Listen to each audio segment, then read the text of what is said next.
Good morning, everyone, and thanks for joining our discussion this morning. My name is Jacqueline Kagume, and I work at the Institute of Economic Affairs. On behalf of the IEA, I'd like to welcome you to our 20th webinar of 2024. The IEA is basically a public policy think tank, for those of you who have not interacted with us before. And our objective is to inform decision-making in Kenya through policy analysis, research, informed dialogues, and to basically provide platforms to facilitate discussions that would contribute to evidence-based policy making. So we work across 6 program areas, starting with the public finance management, which is on general budget literacy. We have programs on law and the economy, economic regulation and competition policy, futures, international trade, and popular economics. So today we are here on the invitation of the Popular Economics Program. This is our youngest program, and their objective of this program is basically to discuss topical issues of public affairs and try and provide or expand economic policy literacy on emerging issues that are important. So we have 2 of my colleagues who work in the program who will be making a presentation that they've prepared with us shortly. But for just a small purposes of a small context setting, I think you've seen in the invitation that today we are discussing the Fragile States Index. So a reading of the Fragile States Index 2024, looking at Kenya's score and placing that in context of the current happenings as well as the broader results of the general EAC region. So the FSI, the Fragile States Index, is one of the tools or one of the indices that IEA has been following or tracking for a few years now. Like other tools, we've found that it's a very important or critical tool in providing some basic measurements or assessments in terms of assessing the fragilities or the pressures that different states, actually tracks 178 states. So acknowledging that most states face different pressures or fragilities, and it's useful to provide some sort of assessment as an indicator as to whether what needs to be done to address those issues and in what instances those pressures can exceed states' capacity to manage them. So this FSI provides some of those provides the scores and some insights on what different states could do to remedy possible breakdown. So I will not provide greater details because my colleague Maureen will provide a deeper background explaining to us why. I've tried to paint a general picture of what the FSI does. It's prepared by the Fund for Peace, and she'll explain in greater detail how the scores are done, what indicators are used to measure the general states fragilities, and so on. So we'll have the presentation will be done in 2 parts. As I've mentioned, I have 2 colleagues working in that program. One, Maureen Barasa, who is a program officer in that department, and then our CEO also provides assistance in that program, so Kwame Owino. So the 2 of them will be sharing the different parts of the presentation. Maureen will go first, and she will tell us why, as I've mentioned, and explain to us the methodology and the general trend scores for the I believe 8 years. Then Kwame will come in and give us an interpretation of the assessment of the scores, and then he'll make some conclusions. So in a nutshell, that's what we intend to do over the next hour and 15 minutes or so. We will subsequently invite you to a plenary where you can ask your questions. There's also a chat box on this platform where you can type in any question that you have as our 2 discussants make the presentation. I've been informed that we intend to make this very interactive, so there may be some polls as the presentations are done or after each presentation. So kindly look out for that and try and interact with the forum as much as possible. So I end the introduction there, and I'll first invite my colleague Maureen to take us through the first part of this presentation. Maureen? Thank you, Jackie. Good morning, everyone. I'll be taking you through the first part of the presentation. And yeah, just the title of our presentation today is How Fragile is Kenya? Reading Kenya's score on the Fragile States Index 2024, which was released recently in June 2024. This is just sort of the cover page for the reports. And yeah, as Jackie has explained, it's funded by the Fund for Peace. And yeah, I think she's taken us through the outline, so I won't repeat that. Our objectives for the day for this webinar is to unpack Kenya's numbers under the FSI, the Fragile States Index, and interpret the score, and also to raise literacy around the Fragile States Index data as you go along with the webinar. So on the background, the Fragile State Index, it's a conflict assessment tool, and it was developed in the 1990s as a framework for policymakers and field practitioners to better understand and measure conflict drivers and dynamics in complex environments. And the annual ranking is done on 178 countries based on different pressures that they face that impacts their levels of fragility. And the index is based on Fund for Peace, the conflict assessment system tool, analytical approach, and it cuts across three primary streams of data. You have the qualitative data, the quantitative data, and the expert validation data. And on the scores, it's interpreted with the understanding that the lower the score, the better. And a reduced score indicates an improvement and greater relative stability. And a higher score indicates greater instability. So as we go along, we'll get to look at the scores.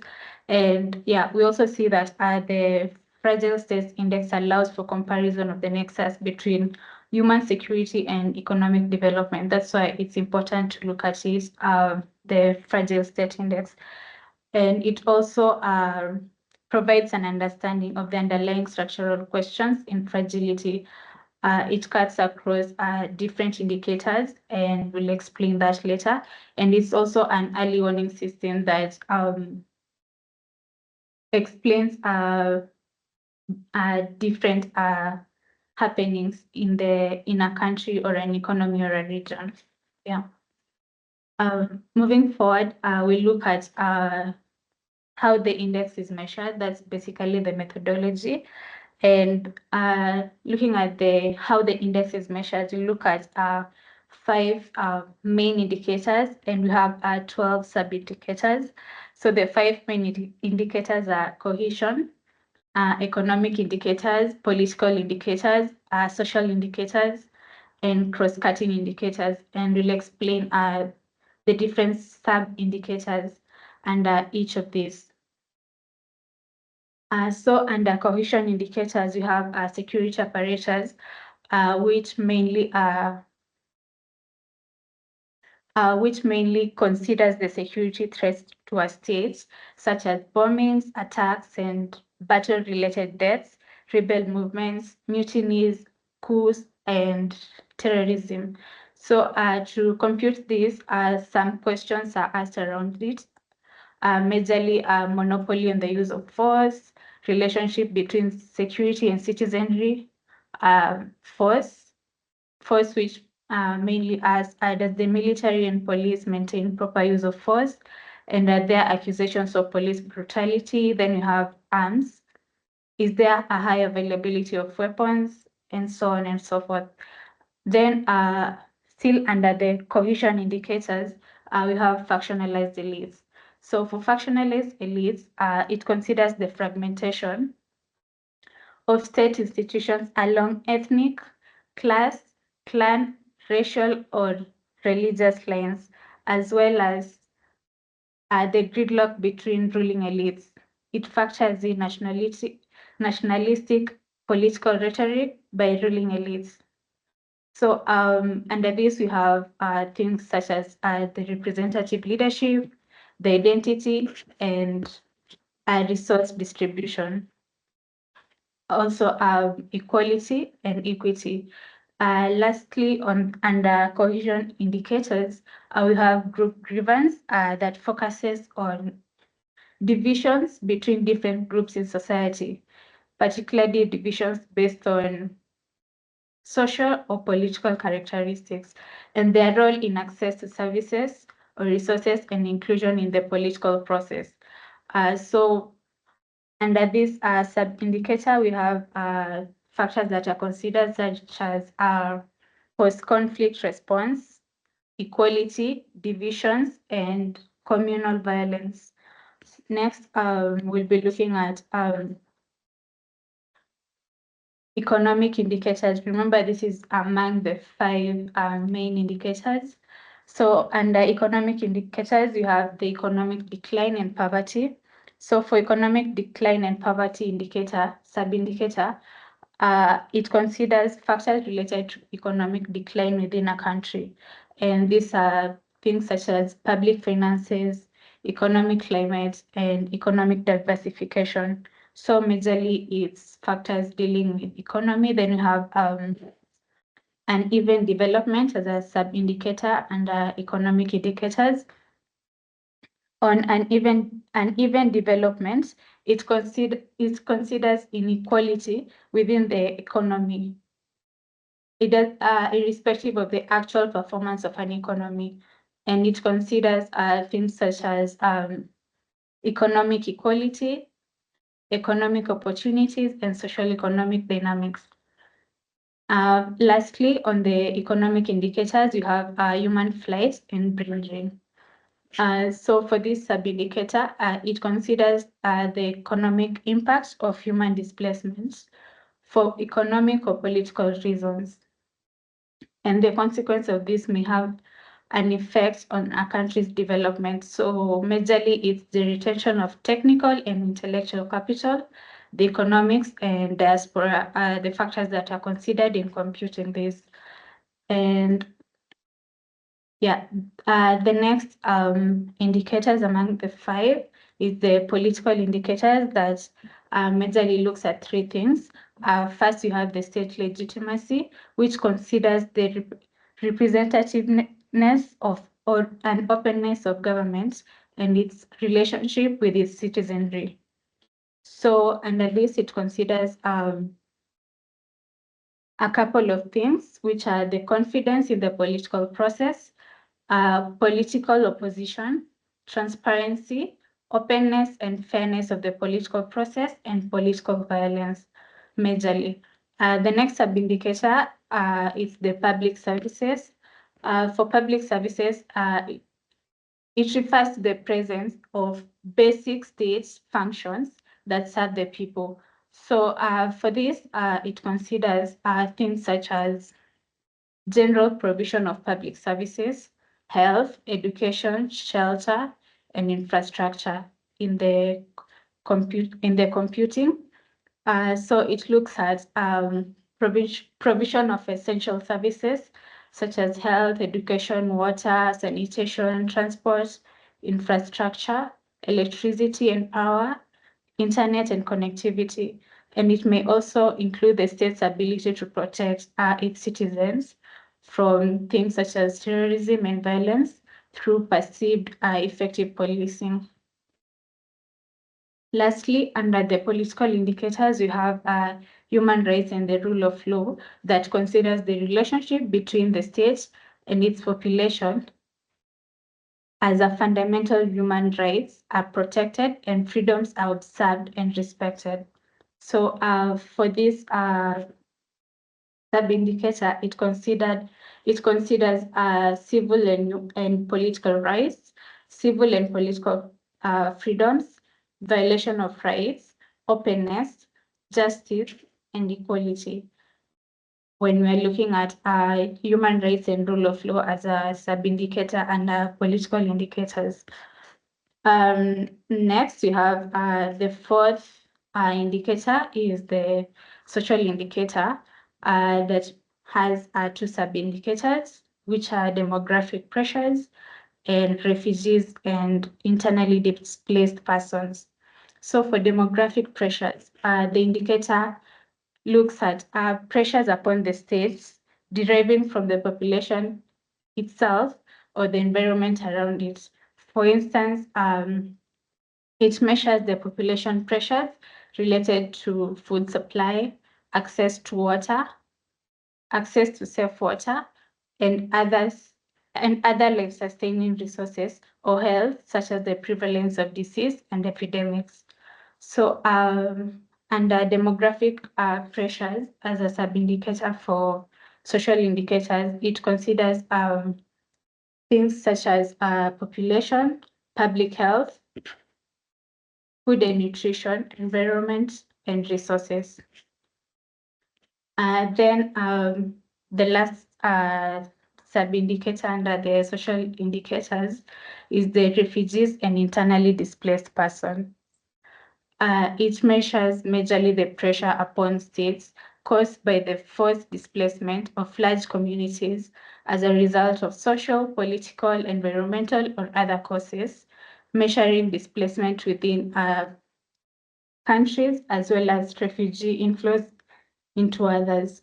And it majorly looks at three things, which is refugees, internally displaced persons, and response to displacement. Then the final indicator among the 5 indicators is the cross-cutting indicators, which looks at external intervention.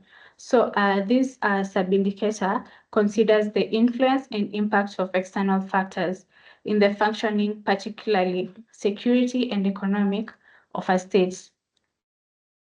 It focuses on one hand, it focuses on security aspects of engagement from external actors, both covert and overt, in the internal affairs of a state at risk by governments, armies, intelligence services, identity groups, or other entities that may affect the balance of power.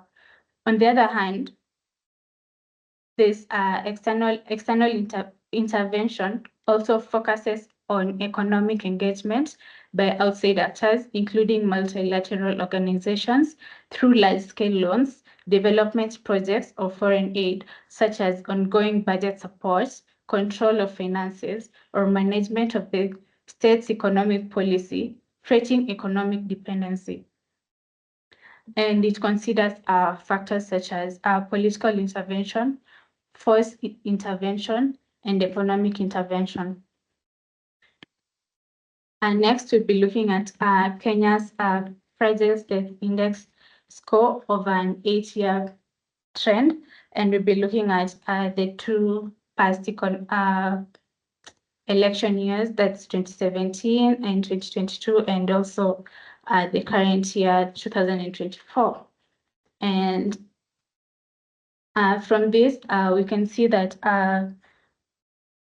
from the different columns, we have the first column being the rank, then the security apparatus, factionalized elites, then we have group grievance, then we have economy, economic inequality, human flight and brain drain, state legitimacy, public services, human rights, demographic pressures, refugees and IDPs, then you have external interventions. So it's majorly looking at the score across different sub-indicators from the 5 main indicators that were mentioned in the calculations from the CAST analytical approach. So between 2017 to 2024, we can see that Kenya moved 10 points, 14 positions from 22nd position to 36th position. And if we look at the total, the column on the totals, it moved from, in 2017, it moved from 96.4 to 86.5 on the scores, and this is 10 points movement. If you remember, the scores are interpreted with the understanding that the lower the score, the better. So Kenya has moved from 96.4 to 86.5. So this is more or less like an improvement. However, there's some issues across the sub-indicators that need to be highlighted. The movement from 22nd to 36th is a movement 14 position, as much as it has sort of improved with 10 points. It majorly indicates that there are too many countries around the same fragility score. So looking at the highlighted bits on the factionalized elites, the state legitimacy, demographic pressures. If we look at this across the years, the score has been consistently high on these sub-indicators. Like, for instance, the factionalized elites, it has maintained a score of between 9 and 8.6. Yeah, 8.6 being the lowest. Then we have economic inequality, which has maintained a score of 7.9 all the way to 7.1 being the lowest. So it has consistently been a high score. And then you have state legitimacy, which has maintained a score of the highest being 8.2 and the lowest being 7.3 across the 8-year trend. Then we have demographic pressures, which has maintained a high score all through the years, all through the 8-year trend, from 8.1 to 8.9 to 8.1. And our calculation shows that all these sub-indicators constitute of around a third, like almost 30% of the total score. And the economy in itself, as a sub-indicator, has been exhibiting a mixed trend, with some years, so it's sort of a fluctuation, with some years being high and some years being low. And also, if you remember, we explained economic inequality, which is in itself a different issue from the economy. And yeah, the movement by 14 position from 22nd, 36th, this shows the constitutional order that has been implemented over the years since the new constitution of Kenya 2010. Next, we'll be looking at the EAC Fragile State Index comparative results. Where are we looking at this? We're looking at this because of the neighborhood effects from the fragility. It's explained that if one state is fragile, it affects all these other states, maybe in terms of disrupting the supply chain of goods and services across different states, the issue of refugees and internally displaced persons, among other issues. And in general, the EAC has some of the most fragile states. If we look at the ranking, we can see that the first among the 178 countries is Somalia. Then we have the third being South Sudan. Apart from that, we have some countries which have a better ranking, which are Tanzania being the first. It's at the 62nd position. Then you have Rwanda, which is at the 46th position. Then you have Kenya, which is at the 36th position. Then you have DRC, 29th, Uganda 28th, then you have Burundi 24th. Yeah, so it both lies on different sides of the spectrum, and it more or less has the same sub-indicators. If you observed it from the first chart on Kenya's case of the Fragile States Index score over the last 8-year trend, we have the same issues: the factionalized elites, the economy, state legitimacy, and demographic pressures ranking as the highest. These sub-indicators majorly cut across two main indicators. This is cohesion and political indicators. So looking at this, fractionalized elites has the highest score across the countries, with Somalia having a 10 as the highest score on the fractionalized elites. Then in economy, we have DRC having the highest score of 9.2. Then on state legitimacy, we have South Sudan having the highest score of 9.9. Then demographic pressures has the highest score of 10. So stability is still a question if you look at these sub-indicators. And we have countries in the bottom third of the Fragile States Index as being the main observed characteristic among the EAC comparative results. Yeah, I'll end my presentation there. Thank you. Thanks, Maureen.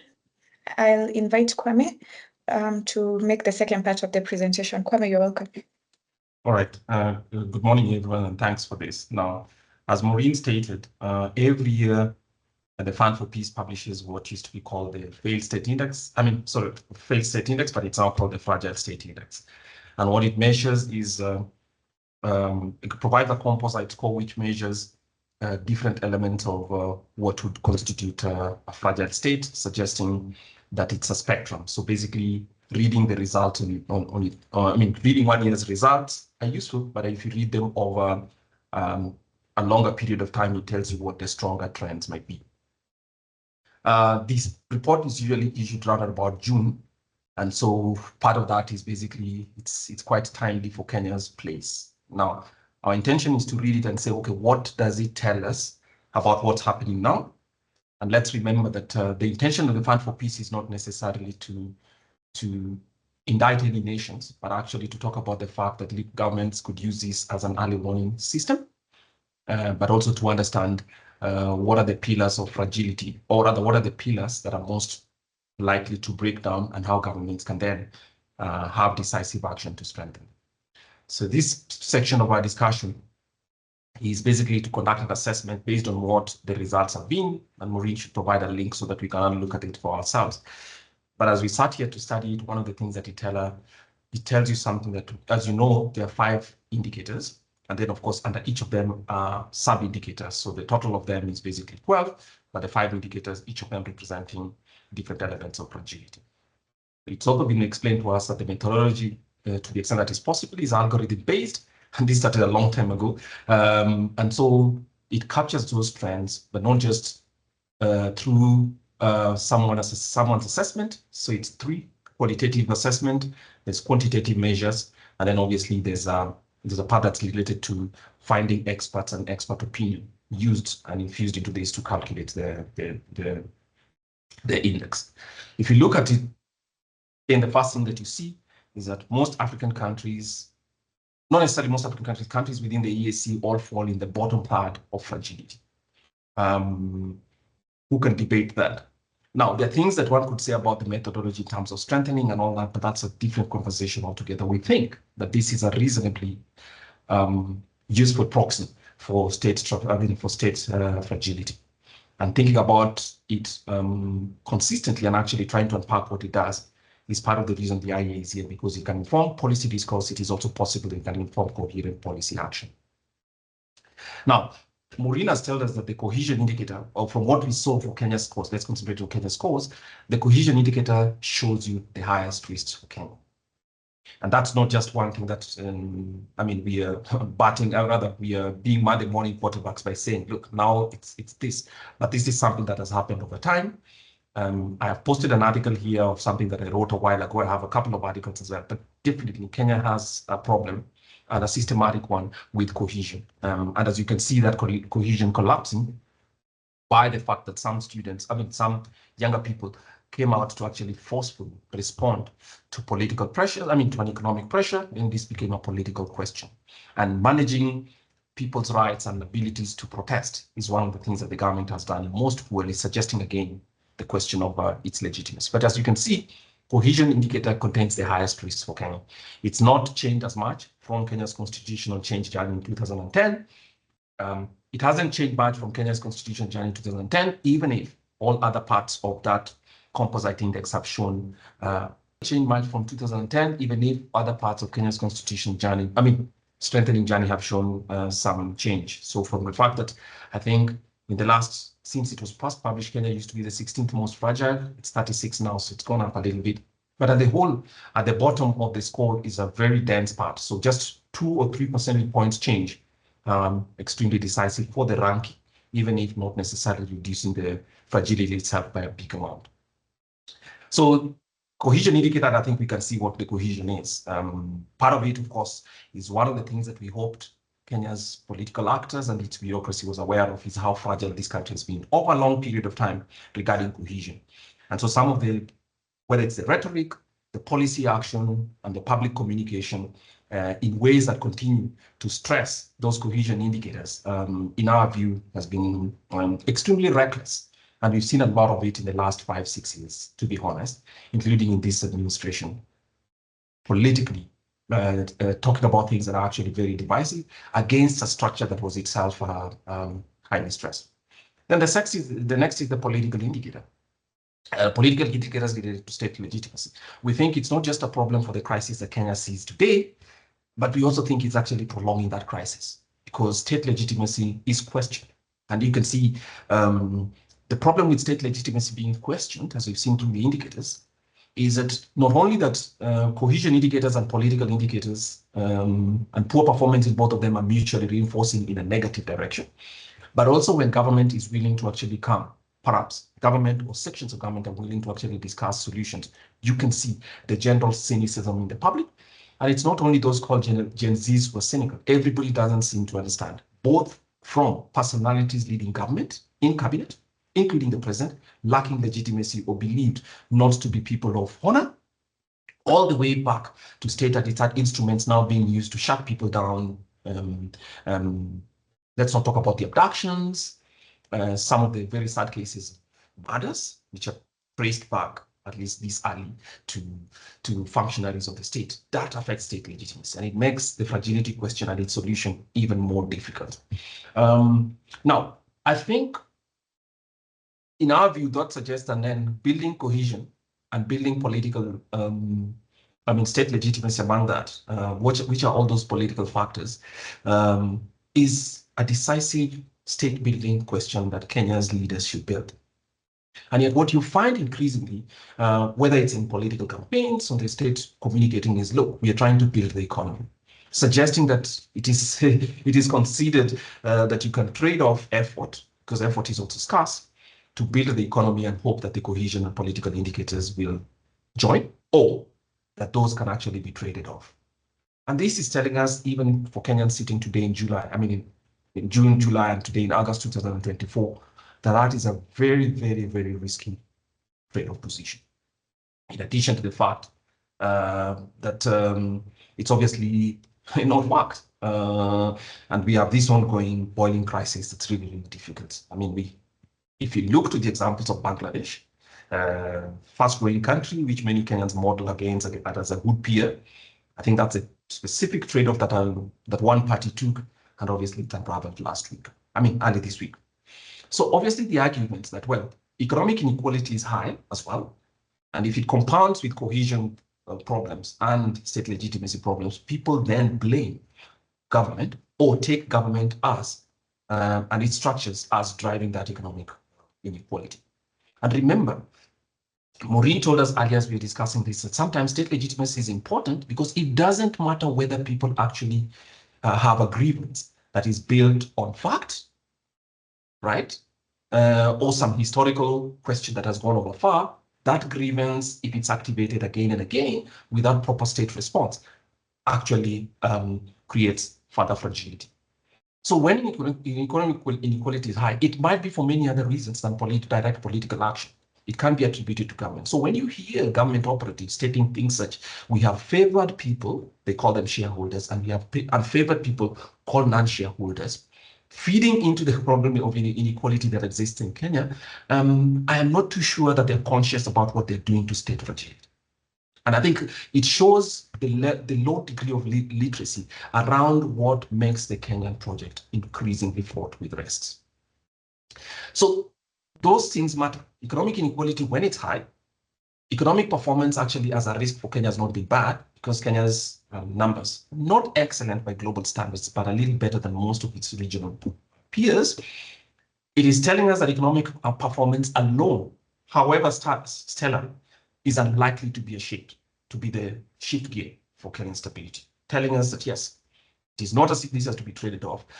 I think the assessment for Kenya, in our view, is both political building of the state through the constitutional order, and economic management will have to be done properly. We do not have the luxury of trading one off for the other. But right now, the political and cohesion indicators, which are basically about political authority and how that political and state authority and how the bureaucracy performs is working, is under stress. And I think it looks like there's not consciousness around how the police behave to build state legitimacy and how political actors behave to actually build that cohesion. We see part of this argument about broad-based government suggesting to us that maybe this is it. I don't know that it's sufficiently broad-based, but on the whole, that suggests yes, whether by chance, maybe yes, no. I think also state legitimacy is essential for us because, look, state legitimacy is not about PR statements. And if you looked at it, I mean, while we were discussing this, it occurred to us that in the last few years, some of the choicest offices in government, in which government has been poaching from the private sector, are actually communication professions. So government is replete with them. It is not a shortage of communication professions. So you can put in the sharpest suit who was running the best political affairs program, or the best professors from universities to do government's political communication, as has happened. And as we've seen over 10 years, right, state legitimacy has barely budged. So it suggests to us that it's not the container, it's the content of the message that matters. And that needs to be built.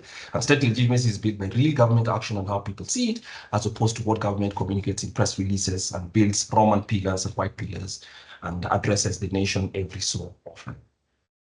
Now, we'll conclude with the fact that I think in the areas in which Kenya has shown progress, remember Kenya used to be 16 post fragile about 12 years ago.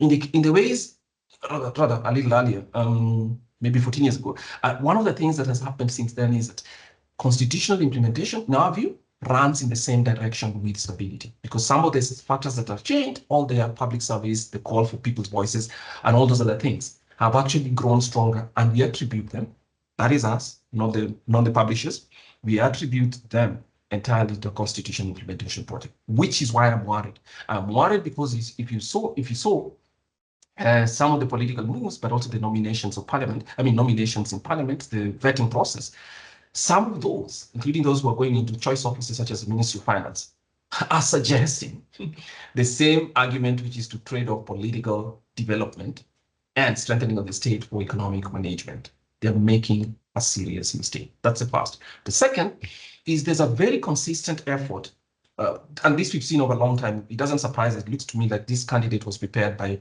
mandarins from Kenya's treasury, who have been extremely bearing a scar on the basis of the constitutional order that Kenyans chose in devolution.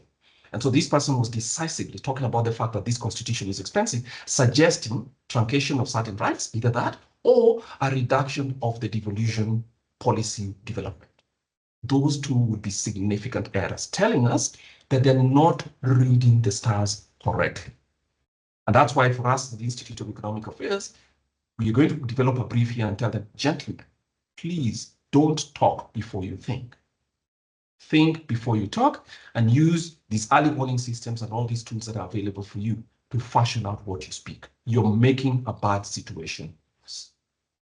Constitutional implementation, in our view, runs in the same direction with stability. So any attempts to weaken the structures by either constitutional reform, which is too early and Kenyans will definitely not accept, are not only bad because they'll be unpopular, but they actually make this rickety enterprise even worse.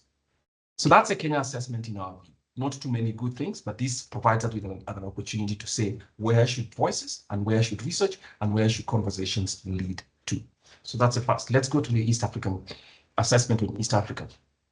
Now, coming to East Africa assessment, again, we'll be circumspect because obviously we're not citizens of East Africa, but we can speak more authoritatively as Kenyans. I think you've seen the East Africa community is essential for us because it's growing. Maureen also mentioned that there tends to be a neighborhood effect in terms of fragility, but also that East Africa is a very complex bag in the sense that it has some of the most fragile states in the world. So that's Somalia and South Sudan, 1 and 3, right? So the East African enterprise, both as East African community, but also as just neighbors, means we need to be very, very careful, whether it's foreign relations policy or whether it's just domestic policy and how it affects inflow of people and how implementation is done, shows we need to be conscious of the fact that the EAC is a mixed bag, even though all the states are in the bottom part of all the rankings, but it's a mixed bag from very, very fragile states, states that tend to make progress one way or the other, which is where Kenya, so fragile states, Somalia, South Sudan, and obviously the DRC, the Democratic Republic of Congo, then you have Kenya and Uganda in the middle places, and then the most stable ones are Tanzania and Rwanda. But we must not be flattered by their better performance. They're still among fragile states, and all it takes is an accident, anything that comes off field that was not seen would create enormous instability within the East African community. We think that state strength, and by strength, basically, we don't mean the ability to bully people. We just mean basically a state built on strong legal institutional foundations is important for integration. And I think we all know why integration integration of the Democratic Republic of Congo nearly split it as well, because there's an ongoing insurrection in the Congo, and I think different members of the EAC have different views about how it should be tackled. The assistance that was given seems to have created political polarization. And so basically, in our view, the state strength will be as essential in terms of building the East African community. Remember, this is essential for the African continent, partly because the most celebrated global trade area, which is the African Continental Free Trade Area, which would have 51 and more states, and as a long-term possibility of cohesion, of creating economic trade in goods alone. It's an ambitious project, but it is being built on the basis of the regional economic blocks, of which the East African community is actually the most deeply integrated. So with its own strengths and weaknesses showing here, I think it's an essential part. So that's not just domestic and regional policy. I think Africa-wide policy shows that more attention is required here. In the same areas, the fragility drivers are similar to what they are for Kenya. It's the cohesion indicator and the political pillar. Basically the same. I think suggesting to us that yes, again, the big thing is not to think that we can trade off in the short and medium and long term economic policy for state building and constitutional order. It's just that clear. It's not possible anymore. And we think, therefore, there's a scope for a common project in creating stable constitutional order. I think that's a repetition. But what does that mean? If you look at all this, what this tells us is that it's simply telling us that more inclusive societies will create stability at state level, but also at the regional level. And if you're going to bet on Africa, as many people are betting, these are the two areas to watch, because whether these states will continue to exist in the 40 years in which there'll be an expectation that Africa will contribute a greater share of global GDP, greater share of global population, and greater share of global global workers will depend on whether these states maintain the progress, but more importantly, how important they become. How stable they become, because in our view, driving the kind of growth that is required for economic transformation will not be possible with the weak political structures that that the FSI suggests to us as it is. So we conclude. I think the trends from the Fragile State Index trends matter more than a single year score. But what it tells us in Kenya, if you have accumulated a set of tensions or a set of fragility indicators, it takes one thing entirely coming from left field as it is. Basically, it started as a questioning of government's commitments and government's fiscal policy. It's become clear that underlying those, it is now mixed up with underlying questions of state performance, poor governance, and the state's lack of legitimacy, making a solution very, very difficult up here. And then, of course, in our view, changing the FSI scores for one country will require consistent reform. So it cannot be one thing or the other. Good press statements on the whole and establishing, announcing intent might be useful as a starting point, but it's unlikely to cohere and more unlikely to consolidate over the long time. And so, in our view, we need to refocus the attention of state commissions. We have state commissions created by the Constitution itself. We call them Article 15 commissions, and many of them have human rights, state obligation for internal cohesion. And in our view, many of them concentrated on cohesion around not on a systematic basis, but on an episodic basis, which is basically elections periods, which tends to be, yes, when Kenya's pillars are most shaken. But if these things exist, this time it can come from a different factor altogether. And I think, in my view, for most of them, they hadn't done their homework well. And you can tell they've been unable to actually drive solutions that help to stabilize the position. Thank you. Thanks a lot, Kwame and Maureen, for the presentation. I think Kwame has summarized the conclusions and also went over a recap of the methodology, so I'll not attempt to do that. We'll go straight to the plenary, where we'll allow you to ask. I know it's been an interesting conversation. It fits perfectly with the current context and the challenges that we've been seeing. So I know that several of you would be interested in asking questions. So I'll allow, you can raise your hand up. I'll allow a few questions. Tell us what your question is, and then you can address it to either of our speakers. So if anyone would like to ask a question verbally, please raise your hand up and I'll see it. As you prepare, I think as you prepare to do that, I'll go to the ones on the chat box. Yes. I've seen two questions regarding the presentation. Yes, this will be available after the meeting. All our presentations, by the way, after our webinars are usually posted on IEA's website. So we'll also make this available. So there's a first question here by Daisy. While you have said that the scores are determined by algorithms, is there a margin of error? So I think, Maureen, you can... because you spoke about the methodology, you can respond to this, then Kwame can add. Then Wafula Nabutola says not the container, but content, great. I think this is just in agreement to one of the things that has been said by Kwame. Then Daisy also asks, also given the score for Kenya showing that we are fragile, what then can we predict about Kenya? Is there a pathway for a comeback? Or is it likely, or is implosion inevitable? So that's a question by Daisy. Kwame, I think you can respond to that. Then, yeah, I think those ones so far. So I can start with you, Maureen, and then come to Kwame. Okay, I'd like to respond to Daisy's question. Where she says that the scores are determined by algorithms. Is there a margin of error? Okay, about that, I'm not really sure, and I think I'll look it up. Kwame, maybe you can help on that. Thanks. Thanks, Mo. Kwame?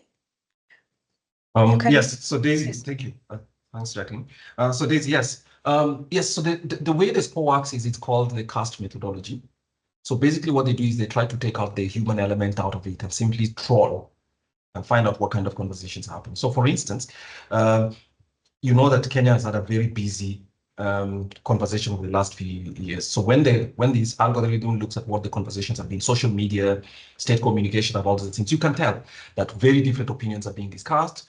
Who's discussing that opinion, whether it's an elite person, whether it's people who are in the political, and so it translates on that basis. Is there a margin of error? Every tool has a margin of error. But the way to look at it, Daisy, is if you look at a trend, you'd expect that those margins of error would actually balance out over a longer time. And that's why we understand that 1 year's score might not tell you much, but if you read 1 year against the others, then you're actually able to tell where progress is being made or not. So yes, there's a margin of, definitely has to be. I mean, it's a human created thing. But we think it's a fairly accurate one, because if you look at it, you cannot say, it's not possible to say that by any measure that Somalia would be, I say this with respect, would be more stable than Kenya, even given Kenya's existing problems today. Existing challenges today. And then again, if you look at Kenya against, Tanzania, right? It suggested something about this measure. It's telling you a sensible thing. And we need to be conscious of that as we make the interpretation. I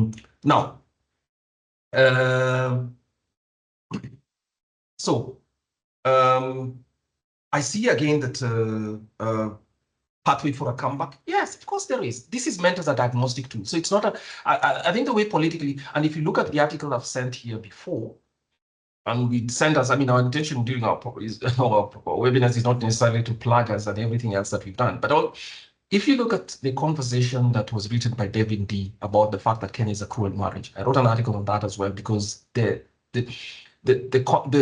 response to that article, which I think was 4 or 5 years ago now, was very typical. People divided into those neat, coherent, and Kenyans think that we hear Kenyans argue that political alignments in Kenya do not have ideology. I disagree. Ethnic and bigotry is a very big ideology in Kenya, and it's expressed without apology.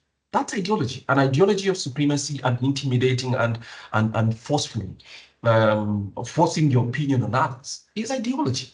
It's dastardly. It's very dirty. It does not build peace over the long term, but it's a very strong ideology in this region. So when I hear people say that, I think they're comparing themselves to Germans and to the Americans, who are big parties that have this. But the idea that there's an absence of ideology in Kenyan political formation is a lie.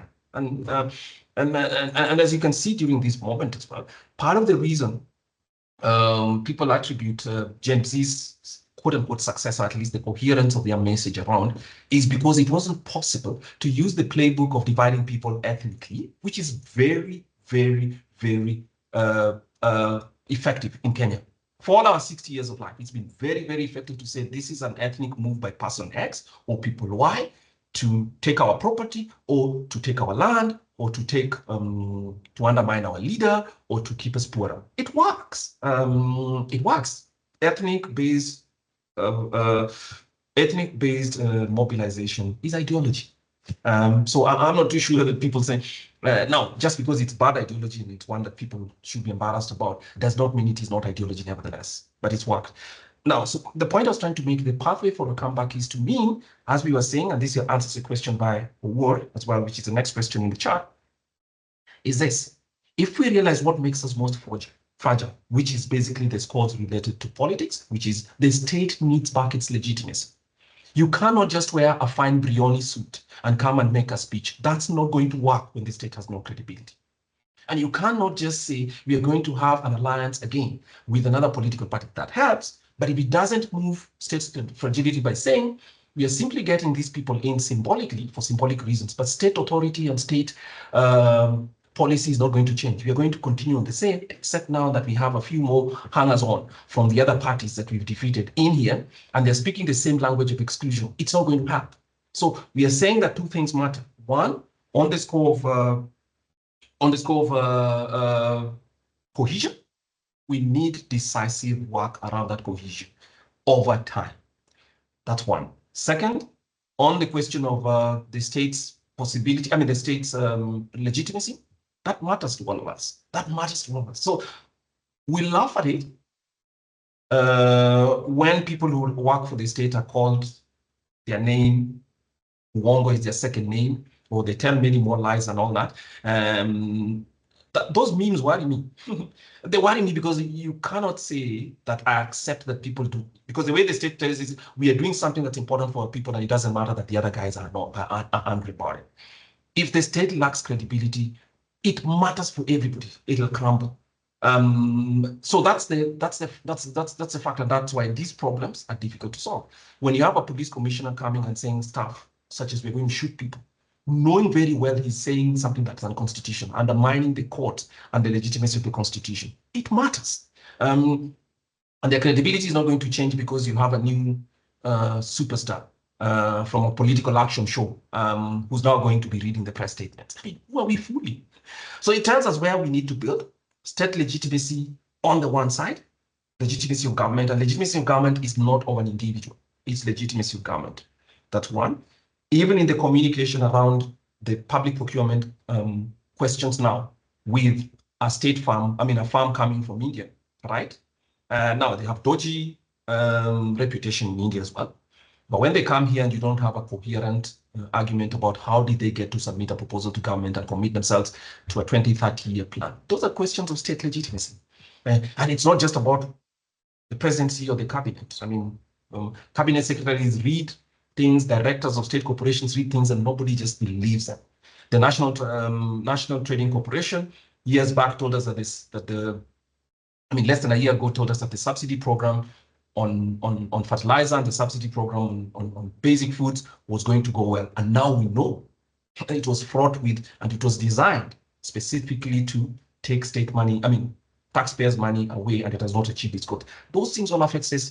So it's basically like building a careful game or a careful floor, which requires you to place one tile after the other to build the strengths, because a stronger state helps government to resolve real political questions such as those that we have, the economic and the political. But you cannot go on a limb by saying this chariot will have only one wheel, and that's the central wheel of economic performance. We'll try and perform well economically and accept as a given that the fact that we are not trying to improve the public perception about how well the state handles or communicates and how truthful the state is. That's a very dangerous proposition. And I think the stresses that we have now continues to tell us that is not a sustainable model. And I also think we're concerned at the IEA because it's not consistent with proper constitutional implementation. And more. So I see a hand up before I go to the other questions. I see Daisy, your hand is still up. Would you like to add something? Are you able to unmute yourself? Yes, Daisy, Yes, please unmute. Yes. Thank you very much. And Kwame, thank you so much for that very comprehensive response. Now, I'm going to ask, I hope, what is not a foolish question, but anyway, kuuliza si ujinga. There are no foolish questions, Daisy. There are no foolish questions. So when you look at this index, and the looking at the conclusion that to refocus attention of state commissions to Kenya's fragility, so the Article 15 commissions and all. So it looks like the dependency is on the state to enforce or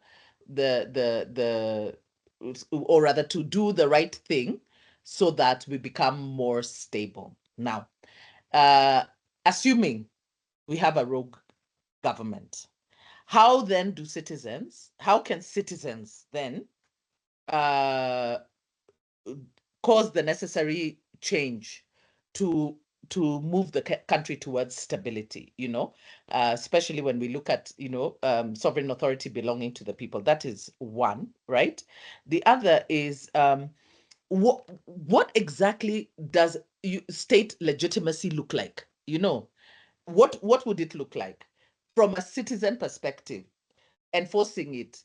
You've talked about JKIA. The hue and cry has been raised. The state continues unabated. They are just moving on, even as we are raising questions, even after the dodginess of the company has been in it. Nothing is stopping them. I mean, the workers are now threatening, action.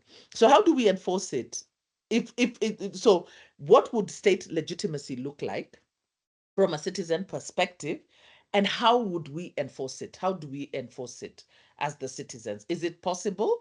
And assuming that nothing changes, can we have an estimated timeline of what implosion would look like? Because what I'm seeing here is an implosion, the lack of cohesion, the political instability. I'm surprised the economy is not a contributing factor. I mean, like a significant contributing factor, because when I registered for this, I also asked about the economy, and I'm hoping that you can also respond to me about that. That do these kinds of scores drive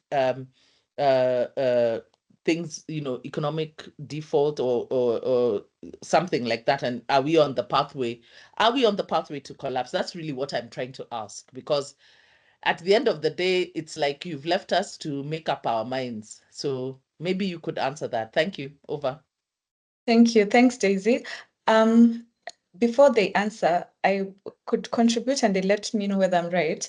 But I think the current assessment, the 2024 assessment, the data in there particularly is up until 2023. I'm sure that the FSI scores reflecting our current situation, which will be in the subsequent report, because this is just happening now, will probably be a little different. And I'm sure the economic indicators might look different, but more you can confirm. And then so more, I think you can try and see if while responding, Kwame will also respond. But what I'd like for you to clarify is you told us about how state legitimacy, the factors that are measured in there. So maybe you can just go over that very slightly, because Daisy's second question is what would legitimacy look like? So maybe you can tell us what this score, basically the indicator on the FSI looks at, so that Kwame can also subsequently respond. Okay, thanks, Jackie. On state legitimacy, it's it's a sub-indicator for political indicators, and it just considers the representativeness and openness of government and its relationship with its citizenry.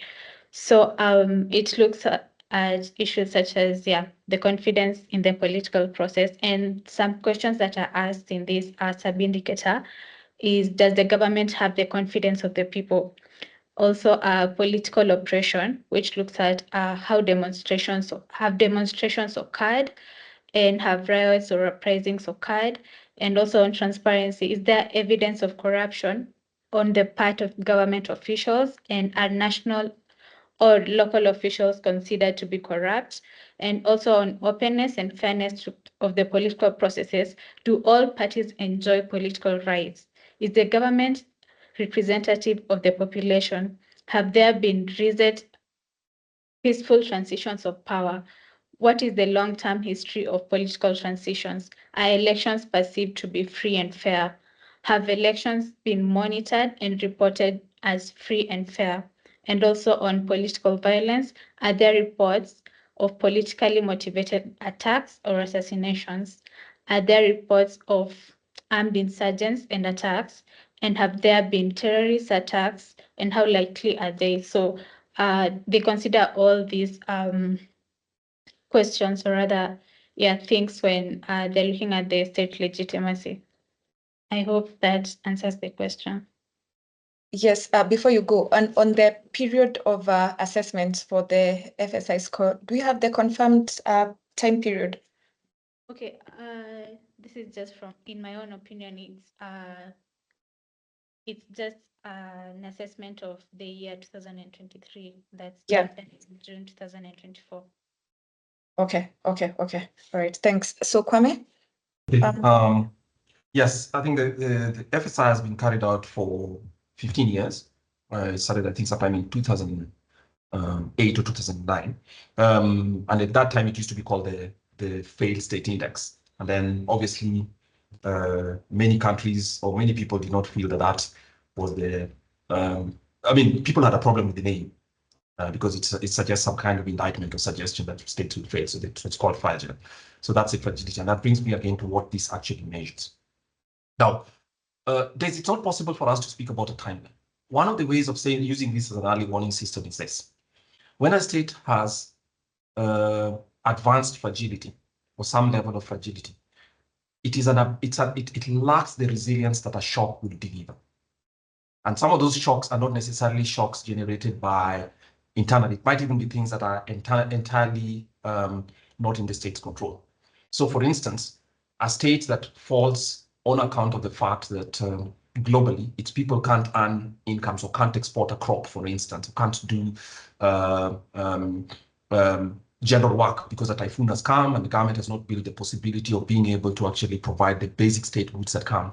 That fragility will show. So the reason building state against fragility is as a way, because there's no perfect state that's imperfect, where it would be impervious to any shock. The thing is to build a state in such a way that when a shock comes, regardless whether it's a domestic cause or an external cause, it is possible for it to have the structures, mostly are institutional structures, that enables for that shock to be absorbed. And that's why it helps to have the political and obviously the cohesion factors in place, so that regardless of what happens, it does that. So we can't tell. And as you say, many people would read this and say, look, but Kenya is just 36th. How comes other countries that are third do not have this? Well, even Bangladesh this year was actually classified a little higher than Kenya in terms of the fragility, because the economy has been it's been quite robust, it's been in good health. But I think what that does is, the reason we need to be careful here is because you don't know what might be flying at you. So state institutional building, which is a constitutional order and proper economic management, are questions of building your robustness to the possibility of a shock, or even just some internal things. And you saw it again in 2007, 2008, again, emphasized Kenya's state's fragility. And actually already the FSI was already being published, but people did not believe it. People believe that on the strength of ongoing reforms and economic performance, which had not been seen for the last 15 years, we can leave political order and proper political management on the side, and gave up on the experiment to build a new constitution. We know, we were rudely reminded on a certain day in 2008 that we made the wrong choice. So that's our point. The point is not just sort of say, but we are better than X and Y. The point is to say, you don't know what's coming at you. And for that reason, it is good and prudent policy to be prepared for those shocks. But also, that's how you actually consolidate gains and help us, because states are run for citizens' benefit. It is not run as an end in itself for people to complete their terms, regardless of what else happens. So that's why we say that. Now, coming to the question of what does state legitimacy look like? As Mo has read, it's a couple of things. But I expect the state to put out a statement saying that the Kenya National Trading Corporation got 16 million shillings to buy beans. I have a problem with government trading beans and cooking oil, but bought cooking oil and beans from Malaysia or Dubai and whatever, and rice. It's supposed to be distributed to poorer Kenyans. That is precisely what happened. We know if you make that statement, I've already made 4 lies. 1, it looks like it wasn't 16 billion, it was much, much more than that. 2, not all the beans was bought and stuff was bought from the places that were stated. Some of them were actually contracts buying air. 3, they were not distributed. And 4, when Parliament, Senate Committee, and subsequently the National Assembly went to their stores, there was nothing. So basically, if I'm telling you that in one statement of 3 points issued by the government of Kenya, and they were issued, you can find them online, you can detect 4 lies on the basis of open source information, government has a credibility problem. It has a serious credibility problem. And the state officers come and say it before Parliament, and after Parliament checks and calls them back, they are now not available to answer questions. That's a legitimacy problem. Now, we can define things by the absence, by what they are not, by the negative side as opposed to what it is. If you ask government to state, and I think that the problem with legitimacy can also be such that people can actually even question where facts exist. So there's a big question in Kenya that Kenya did not necessarily borrow all the loans that are stated here. But those who track that information simply know that the record exists. The terms of the loans are the problem. They were atrocious. The records exist, and they've been there for, I think, more than a year now. But people still believe we should spend money to actually verify what exists. That's a legitimacy problem. So that's basically it. when the states exist, or rather, when the state makes certain decisions about what happened, what's the number of people who've died in the recent riots, and it says that the number is 30, and by that time, a public count happening in social media and by the Kenya's media already had it at half of what the total deaths were. That's a legitimacy problem. So I can define the legitimacy problem less so accurately than what the absence of legitimacy is. So that's, I hope you get it. So it just means that government communication and government staff must be known, and when government says something, it is not just a statement, it is verifiable. And obviously, innocent mistakes could be made, but we have to believe that when a mistake occurs, it is not a mistake of 16 billion shillings. Right? And now we know when the East African Ethics and Anti-Corruption Commission are investigating, that actually they're confirming what the hunch of the public had been. The Adani matter was swept under the carpet, and it only came because a certain Kenyan who also works somewhere outside the country got a copy of that contract, or for some reason had access to it, right, from whatever sources, and then circulated it to Kenya's press and some of Kenya's leading commentators. That's it. That's a credibility problem. And the guy who was in charge of that ministry now has now been transferred to a different place, and they're speaking a different language, having worn a new suit. That's a legitimacy problem. So that suit could be expensive as it is. It does not change the fact that these people lie consistently to the public. That's the problem that I have. Now, you say, what can be done to make state?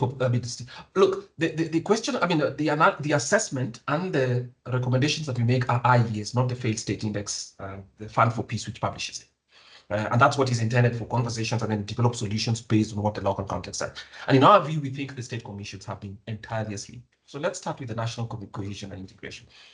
I think this is a body that was formed from the fact that Kenyans really are fearful of what happened in 2008, and that's fine. But the idea about hate speech and the idea of integration and cohesion is about preventing politicians from harsh rhetoric during the electoral period. And if you look at their record, they tend to be harsher on opposition politicians, civil society actors, and the media, people outside government. When the truth is, keeping state legitimacy and keeping political action in requires that you exercise oversight with those in authority. Right? So when they make the wrong statement, so look at IPOA, completely behind the curve in terms of it takes public anger and the threats of protests in their offices to begin to even investigate. So the idea that work will not be done or that prosecution will not be done is a different matter. They're not required to do that. But bringing the facts and placing them before the public, these commissions are failing us enormously. And they're now part of the problem when we hope that they'll be part of the solution. I have very little respect for them. Very little respect for them, because they operate as if they're part of government. The first thing they usually tell you is, we cannot issue a story that is without having a response from government. And we saw people shot in the streets. So either they're incompetent or they actually have not read the Constitution and required to understand how their role is supposed to help. Their role, to a large extent, is not to remind the public about harsh rhetoric.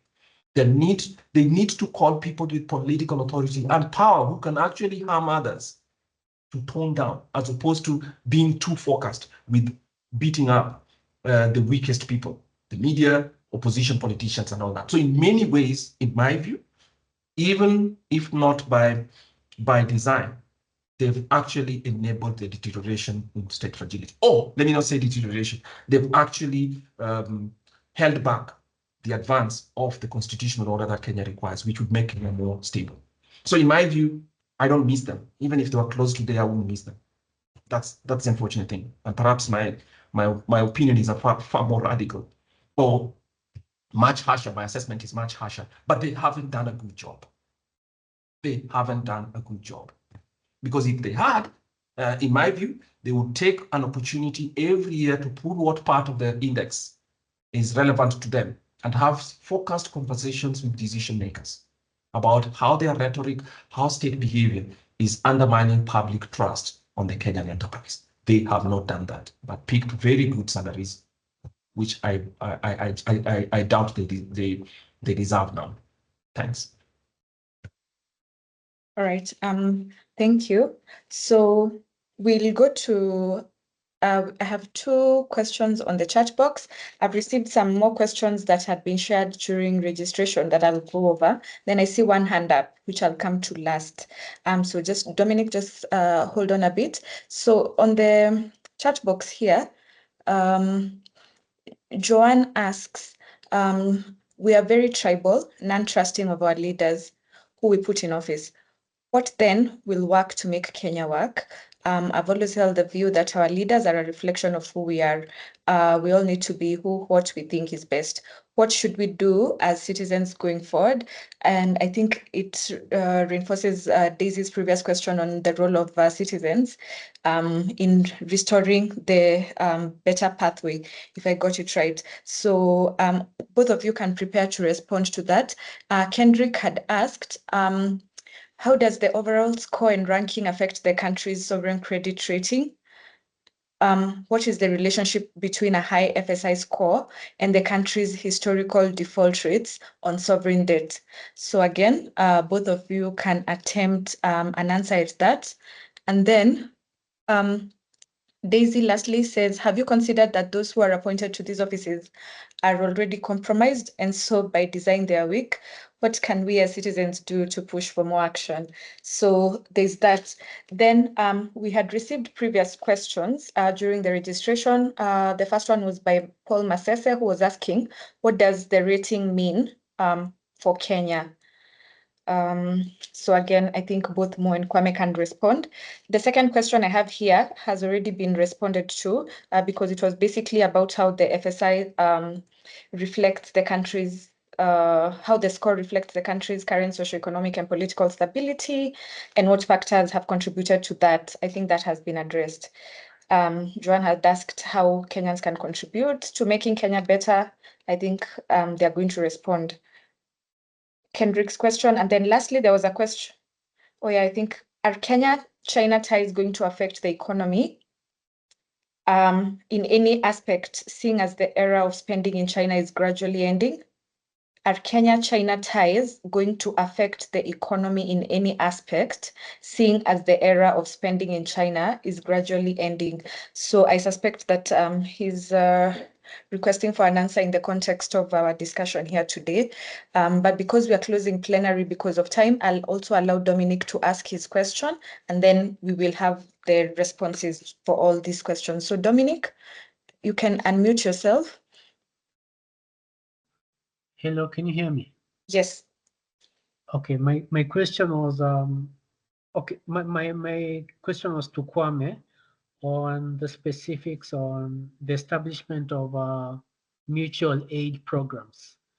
He's a libertarian economist, so a solution that will bring, for example, it was to give a hypothesis with the principle of any entity that doesn't prioritize profits tend to run at a higher cost than those that do. And this including NGOs, churches, and religious entities and government. The only difference between government and the others is government takes its share by force. So if let's say we were to increase the tax exemption from churches to their investments in education and healthcare, would we like to would we see an expansion of such mutual aid systems? Because right now the only reason that we see churches building other churches is because it's a tax exempt entity to another tax exempt entity. If churches that build hospitals or schools, the way we see Catholics do, and those schools were tax exempt also. I think my theory will be we'll see the society getting closer to their religious entities rather than the state, of which now for the state they don't really have a mandate, and they don't, since they take the revenues to fund such entities by force. For the church, if let's say your church doesn't fulfill some of these obligations, I think it's easier for you to defund it because it's actually voluntary, and it's only in these religious entities where people give according to what they have, rather than, because if the government says we're going to tax the wealthy, it becomes more of a class warfare. But you find it's only in the religious domain that this is not considered quite controversial.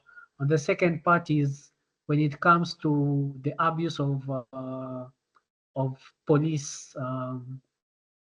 I think Kwame understands I am more of a Rothbardian, so I don't really see the difference between what they claim as independent government entity. They're all government, so they work hand in hand because the budget is reliant on somewhere. So if they criticize the executive, they'll be punished. So is it possible to also bring in competition of services? So like, let's say for the police, if, for example, best example is Detroit in USA and South Africa, where you find the private police force actually behaves in a better manner because the public has the option of moving with their feet. So if let's say I was to bring in a hypothesis of if let's say we had a police insurance, let's say out of the corporate tax that people pay, probably 2% went to the police insurance. And we are to involve private police forces in such a way that at the end of the year, people get to move with their feet on whether they want the police state force or the private state force. So for any bad habit that this police state force has, there's a immediate, let's just say by next year, there will be an immediate consequences to their actions. I think the only issue right now is since there isn't any immediate consequence to their actions, I think that's why they act the way they do. But if let's say that will result to their funds being deducted and people move and those funds being allocated now to the existing private police forces, I think that one will get a little bit more of order. And this is evidenced by in the South African side and also in Detroit, which was Wasteland, and then they moved to the private police forces, and you find that it actually worked better for the society. So those are my two takes. Kwame, kindly. Thanks. All right. Thanks, Dominic. So I'm sure Maureen and Kwame have noted all the questions. So because we are wrapping up, I'll ask Maureen to go first. Maureen, you can pick any of the questions that you'd like to respond to, and then also just give us your closing remarks. Okay, thank you, Jackie. I'd like to respond to what does the rating mean for Kenya? What can the citizens do? And yeah, a few of the other questions. Okay, if you remember when you were starting, we mentioned that the interpretation is done with an understanding that the lower the score, the better. So we've seen the ranking from Kenya's FSI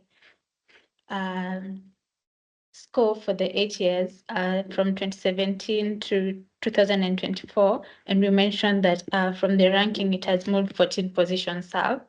And also on the total, it has moved by 10 points. This is an improvement. Although, yeah, there's some cracks that we've mentioned, that fractionalized elites, economic inequality, state legitimacy, and also demographic pressures being some of the cracks. Then moving forward, the question on what can the citizens do? I'll just sort of reiterate from the conclusions that were made. Not the conclusion, the assessment on Kenya. The major indicators that have the highest risk are the cohesion indicator and the political indicators. And we mentioned that the economic performance alone cannot be the cure to this. And so maybe holding the government accountable and also demanding for the constitutional implementation to be done. And there's also the question from Kendrick on the overall score affecting the country's sovereign debt credit rating, and also the relationship between high fragile state index score and the country's historical default rates on sovereign debt. This cuts through the economic indicators that considers factors related to economic decline within a country, and it asks questions on public finance. So I think, I think maybe the higher the score, it also affects investor confidence in a country, and also the lender's confidence on a country. It affects, the sovereign debt rating, and also the relationship between the high FSI score and the country's historical default rates on sovereign debt. Okay, I'm not sure about that. Yeah, thanks everyone for attending the webinar. I'll end there. Thank you. Thanks a lot, Maureen. Kwame, you can respond and also give us your closing remarks. Right. Let's start with the question on the fragile state index and its connection to sovereign risk. No, we did not examine that, and we're not too sure that there's any connection. Actually, when you want to look at sovereign debt risk, the best way to look at that is just simply to go for debt rating agencies. And those agencies, those risk metrics tell you much more than trying to overload. I think in the FSI was not designed for that, and I think we'd be misapplying it if you to suggest that there's any connection so far. We haven't examined it, and we'd like to keep it to what it does here, even though we know that some economic pressures could actually trigger the state or aggravate state fragility. So that's one. Dominic, well, we can discuss actually mutual aid programs and how those happen, and how mutual aid programs and forms of private charity can actually replace government failure to provide public services, but it's not exactly fitting with what we were discussing today. So the intention here is not to replace government, it's simply to say what's the most effective way of providing public services. And as you're saying, that's very true. When public sector workers receive money, there are incentives to provide high quality service or to perform well is different from those of a private firm. First, because government is a monopoly, and secondly, the mechanism through which government is funded is by force. If I don't pay my taxes, whatever Mtemakuni so I'm not sure, but I know I will see it. So obviously it comes with that. And as opposed to private initiatives which are based on peace and concession and based on exchange, peace, and obviously there is no coercion or the threat of it. It means obviously that you pay, you can actually walk away. So government does not face, is a monopoly, does not face competition, at least not directly. On the other side, private sector faces that, and that tells you why certain functions are best performed in the private sector to the extent that it's possible, why government should have modest size and a modest. But we also understand why, yes, that's true. If you look at state commissions in Kenya, which are established by Chapter 15 of the Constitution, one of the things is that for some reason, I will not suggest it's a conspiracy, they are filled by people who've worked in what we call the mainstream government. So they adopt the ethos of mainstream government, which is basically to be very circumspect, to be very guarded when actually issuing information or interpreting that information, and to start with the view that we do not respond to questions that are not written in formal ways and all that. And definitely, they might have good reason to adopt those structures, but over time, you understand that those structures are intended, adopted, and the effect of them is that proper oversight over government and its officers does not happen. Because if you see IPOA, for instance, or you see some of these, the first thing that happens is people who tend to fill them are people who either worked in the same forces or same organizations. So the oversight, yes, and the arm's length and the Chinese walls that they're supposed to have to ensure they do their work properly does. But coming to days, yes, it's true that people, if you have a problem with a state that has legitimacy, it has nepotism, it has forms of recruitment that create inequality, that yes, it's possible. that in the processes through which people are appointed to state commissions, you might still have people who have certain sympathies with the state, certain sympathies with the factions, and certain sympathies with even certain positions that the state happens. So there might be oversight of the state. Somebody might sit in the police oversight commission, but still believe that the police have a right to barge into my houses in the morning and ask me questions that I do not wish to answer without my lawyer being present. And they simply say that this is unfair, or they say some very tame statements without actually trying to push the commissioners and these people by themselves. So for instance, the resignation of Kenya's police commissioner a couple of weeks back was entirely pushed by the media and an aggressive public saying this is unacceptable behavior. It wasn't the Independent Police Oversight Commission, which should have been the one to start by saying, look, you've gone beyond what we think is decent. Some of your officers are mingling with the protesters, but they're carrying guns and obviously shooting at first sight. So obviously that it wasn't. So it's telling you that they don't have a real grasp of how they're supposed to perform, and they actually think that their intention is to please the executive and certain arms of government and not necessarily to work in a way that earns their legitimacy with the public, because they receive their wages regardless. And I think that's an incentive problem. But what that means for us as citizens, it requires far more action. In fact, if I was anyone asking for anybody, commissioners in these integration offices, the oversight offices, one of the things we'd ask them is whether they've read the FSI and understand how they would respond to it if they believe the methodology. And if they don't, what's the alternative methodology for ensuring that they're working on the right things and not just simply pushing paper? Because yes, most of these institutions, to be honest, if you're to rank their performance, they've performed poorly and received good pay for poor performance. It should not happen for 10 years after the Constitution came into force. I mean, we're close to 15 years after the Constitution came in. So yes, it's upon us as well to actually say on what basis are we judging you, not simply releasing statements denying things, or simply saying we should allow them time to investigate. So that's one. What then will work? Look, the fragile state index tells us over those 5 indicators, the 12 sub-indicators. This is difficult work. Building a state that is trusted by its people, that where the political coherence exists at the same time as the performance of its workers, that is prepared for and is anti-fragile, that is prepared for shocks, some of which may come internally, some may not, has good legitimacy, requires hard, focused work. There's no magic bullet, and I don't think so this is just a diagnostic. What we do with that diagnostic is to ask ourselves, how do we wish to prepare people who are performing these roles? How do we wish to prepare people who understand a polarized society? And that exists because there's certain. It is the basis of political mobilization, unfortunate as that might be.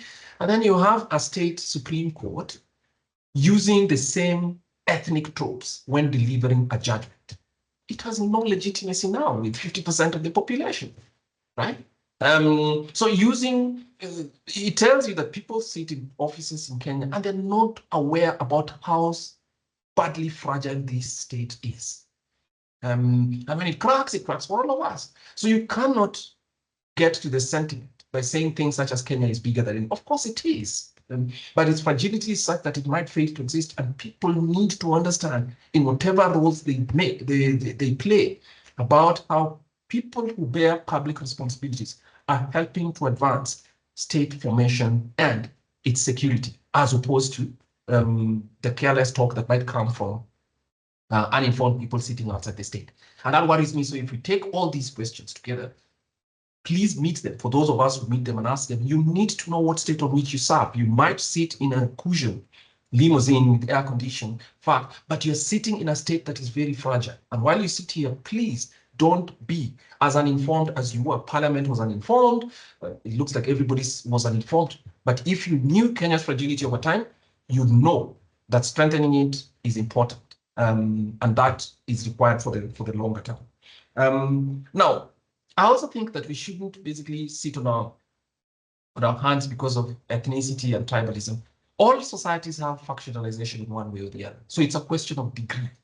And tribal factionalism is real, but it also goes, it has a class element and all those other things. And so it's not just enough to say that, I wouldn't accept to say that because people are ethnically factionalized, that let's accept it as a fact. I think we need to ask people who are working in the public sector to be particularly careful about how, one, they communicate and why they need to build legitimacy. And because it looks like when the Gen Zs came here, regardless of it, we gave them a chance because they were speaking about things that we all know. I mean, if you mind, inflation had really torn people's household budgets. Farms were feeling it as well. So even when they couldn't, they came with a message that could enact. So there are other things as well that do. So I won't say that just because we are ethnically polarized, it means we have to take it as a given fact and use it entirely for mobilization, but to aggravate existing factionalization. So you realize that factionalization exists. It's unfortunate, but it's used for political mobilization. But let's say when that happens, the other state parts, which is the courts on the one side, and the executive need to ensure that that factionalization, whether it's driven through parliament, through political mobilization, through the executive, you do not replicate it or make it worse. It's about this self-awareness, which is good for any adult, to be actually aware about what your communication, your posture, and everything communicates to people you have to be in communion with. And that's just the way to do that. So it will require a little bit more of better etiquette and manners, but more especially consciousness about how fragile this state is. And you never know what's going to test that fragility. And if it is, like it was 2 weeks ago, it nearly failed. All right. Thanks. I think we've come to the end of our meeting here today. They've tried as much as possible to respond to all questions. And because of time, I'd like for us to just conclude this now.